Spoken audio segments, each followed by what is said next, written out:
Hampir semua mesin yang bergerak di muka bumi, di atas bumi, bahkan keluar dari bumi dapat berjalan berkat hidrokarbon. Manusia membakar sekitar 80 juta barel minyak setiap hari. Pada saat yang sama, cadangan minyak bumi semakin menipis. Ini membuat manusia melangkah makin jauh dan semakin jauh dalam misi pencarian emas hitam. Pengeboran minyak lepas pantai adalah salah satu metode paling populer untuk mengekstraksi energi berharga yang digunakan dunia saat ini. Ini merupakan struktur besar yang terletak di lepas pantai yang difungsikan untuk mengubur sumur minyak dan gas bumi di dasar laut. Menurut data dari British Petroleum dalam laporan Statistical Review of the World Energy 2021, produksi minyak dunia pada tahun 2020 mencapai sekitar 4,4 miliar ton, sedangkan produksi minyak bumi mencapai sekitar 3,9 miliar ton.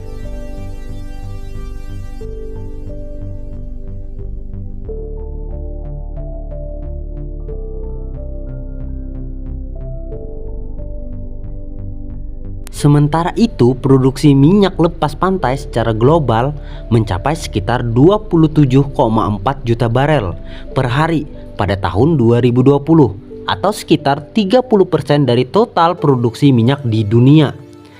Dengan adanya rit minyak lepas pantai memungkinkan produksi minyak dan gas dari perairan yang lebih dalam di ladang melimpah yang jauh dari pantai. Dalam banyak kasus, minyak dan gas lepas pantai seringkali ditemukan dalam jumlah yang lebih besar daripada sumber yang berada di daratan.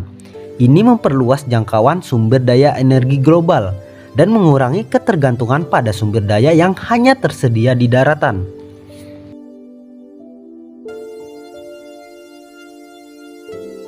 Namun ada kalanya operasi di laut lepas pada platform apung atau tetap menimbulkan serangkaian tantangan tersendiri bagi 50 hingga 200 pekerja, pria dan wanita yang tinggal di dalamnya. Pada video kali ini kita akan menjelajahi tentang kehidupan di plat peminat offshore dan melihat bagaimana para pekerja dapat bertahan selama beberapa bulan hidup di tengah laut yang ganas. Fasilitas dari platform penguburan minyak rata-rata sangat beragam, bergantung pada ukuran desain dan tujuan yang dimaksud. Penguburan beroperasi sepanjang waktu, yang berarti dua tim pekerja akan bekerja dalam 12 jam setiap hari.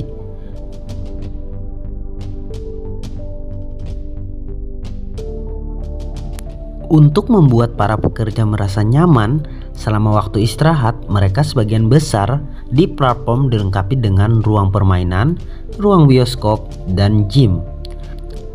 Setiap hari memiliki fasilitas laundry dan kantin untuk snack dan minuman, serta selalu ada setidaknya satu ruang makan bersama.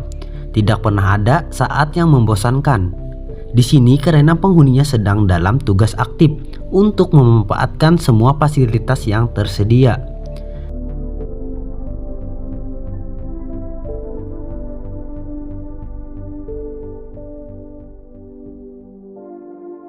Kabin biasanya berisi ranjang susun dengan 2 hingga 4 tempat tidur dan ensuite kamar mandi yang dibagi oleh penghuni tiap kabin.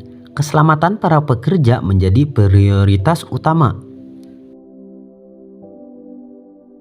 Dan di sini juga terdapat pemadam kebakaran. Semua pekerja dilatih dengan baik tentang penggunaan peralatan pemadam kebakaran yang dapat menyelamatkan nyawa saat dibutuhkan. Dalam kondisi darurat, para pekerja harus dapat meninggalkan rig dengan cepat. Untuk itu, semua rig wajib dilengkapi dengan skoci tertutup yang dapat dengan mudah diterjunkan ke laut. Semua pemilik juga diwajibkan memenuhi serangkaian persyaratan teknis dan operasional tentang cara merencanakan dan melaksanakan evakuasi. Sebaliknya, perjalanan ke rig lepas pantai tidak pernah dilakukan dengan terburu-buru karena di rig minyak seringkali berlokasi di daerah terisolasi dengan laut yang keras. Pemilik rig tidak dapat mengarahkan kapal besar karena berisiko menabrak platform.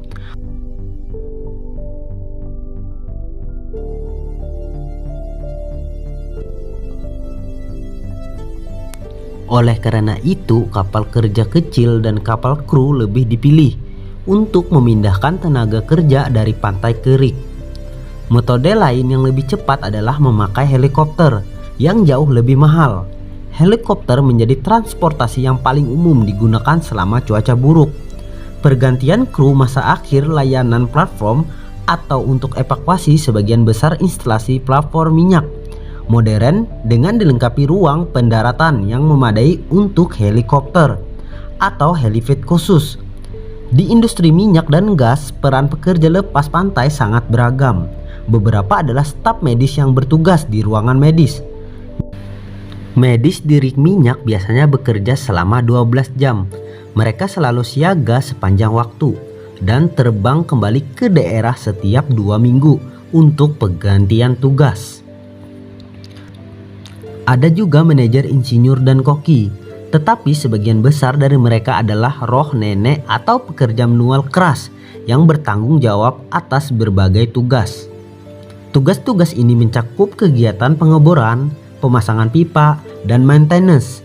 Biasa juga pembersihan dan perbaikan dasar laut, dan tugas-tugas lainnya yang diperlukan untuk menjaga produksi tetap berjalan.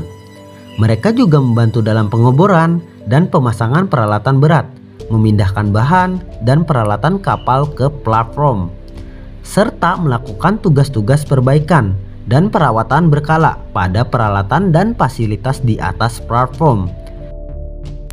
Tugas seorang roughneck sangat penting dan membutuhkan kemampuan fisik yang kuat dan ketahanan yang tinggi terhadap cuaca buruk dan kondisi lingkungan yang sangat keras. Ada juga derrick hand. Derrick hand bertanggung jawab untuk memandu posisi pipa bor ke dalam jari-jari di bagian atas.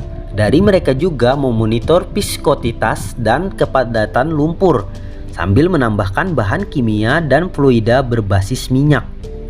Tugas-tugas ini dilakukan untuk menjaga rig tetap beroperasi setiap hari. Salah satu pekerjaan paling penting lainnya adalah manajer instalasi dikenal sebagai OIM. Ia menangani semua kegiatan di lepas pantai di atas rig minyak, termasuk pemeliharaan proses pengeboran, pekerjaan, dan proyek dan pelatihan. OIM dilatih untuk menangani keadaan darurat dan memastikan kesehatan, kesejahteraan, dan yang terpenting keselamatan pekerja yang menjadi perhatian utama di seluruh industri ini. Sementara perusahaan minyak darat dapat memperluas sumur mereka sesuai kebutuhan, sedangkan di lautan perlu mengetahui ukuran dan jenis rig yang diperlukan sebelum pengeboran dimulai. Memang rig minyak hadir dalam berbagai gaya dan arsitektur yang berbeda.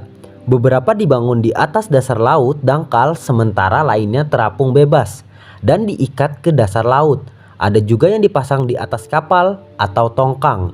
Jenis rig ini dapat dengan mudah dipindahkan dari satu titik pengeboran ke titik pengeboran lainnya ketika sumur sudah kering. Minyak offshore terbesar di dunia saat ini adalah Barcode dengan berat lebih dari 200.000 ton. Platform ini terletak di ladang minyak Sakhalin 1 di lepas pantai Pasifik Rusia. Karena platform ini berada pada kondisi subarktik, maka ia dirancang untuk dapat bertahan di lingkungan yang sangat ekstrim. Struktur ini dapat menahan guncangan seismatik, ombak setinggi 16 meter, dan es laut tebal 2 meter. Platform dilengkapi dengan suplai daya otonom dan dapat terus bekerja pada suhu serendah minus 44 derajat Celcius. Dibangun di atas struktur berbasis gravitasi atau GPS yang dipasang di dasar laut pada kedalaman 35 meter. Pembangunan GPS-nya sendiri membutuhkan sebanyak 52.000 meter kubik beton dan 27.000 ton baja tulangan. Bagian atasnya memiliki panjang 105 meter, lebar 60 meter, dan tinggi 144 meter atau setinggi gedung 50 lantai. Dengan berat lebih dari 42.780 metrik ton serta menampung sebanyak 200 grow. Bahkan pengangkutan dari instalasi GPS berikut pada tahun 2014 membutuhkan metode revolusioner dan berhasil memecahkan beberapa rekor dunia. Dibangun untuk mengekstraksi 4,5 juta ton minyak setiap tahun dari ladang minyak berkapasitas hingga 64 juta ton. Pembangunan Barcode menelan biaya yang fantastis, mencapai 12 miliar dolar.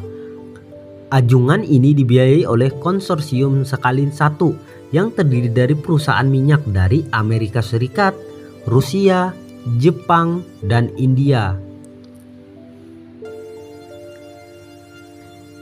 Inilah akhir dari video kali ini. Terima kasih sudah menonton dan nantikan video berikutnya dari seputar dunia.